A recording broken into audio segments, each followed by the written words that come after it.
মা হতে চলেছে শ্বেতা ভট্টাচার্য, শেষ হতে চলেছে কোন গোপনে মন বেসেছে। বিস্তারিত জানতে ভিডিওটি দেখুন। ফের বন্ধ হলো বেশ কিছু ধারাবাহিকের শুটিং, ফের একই বিপত্তি টেলিপাড়ায়। কিছুদিন আগে কৌশিক মুখোপাধ্যায় ও জয়দীপ মুখোপাধ্যায়ের সাথে তাদের পরিচালিত সিরিয়ালের শুটিং বন্ধ করে দেওয়া হয়েছিল। ফেডারেশনের সঙ্গে মনোমালিন্যের জন্যই বন্ধ হয়ে যায় শুটিং। এবার সেই পুনরাবৃত্তি। এবার রোষের মুখে পড়তে হলো সৃজিত রায়কে। তার পরিচালিত কোন গোপনে মন বেসেছে ধারাবাহিকের শুটিং আচমকাই বন্ধ করা হলো। সূত্রের খবর বলছে খুব শীঘ্রই শেষ হচ্ছে এই ধারাবাহিকটি। আর অন্যদিকে অভিনেত্রী শ্বেতা ভট্টাচার্য নাকি মা হতে চলেছে, তাই নতুন কোনো ধারাবাহিকে তিনি চুক্তিবদ্ধ হবেন না।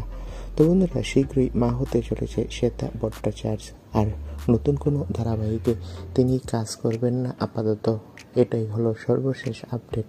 এ বিষয়ে তোমাদের মন্তব্য কি? কমেন্ট বক্সে তোমাদের মতামতটি জানিয়ে দাও। তোমাদের সবাইকে ধন্যবাদ।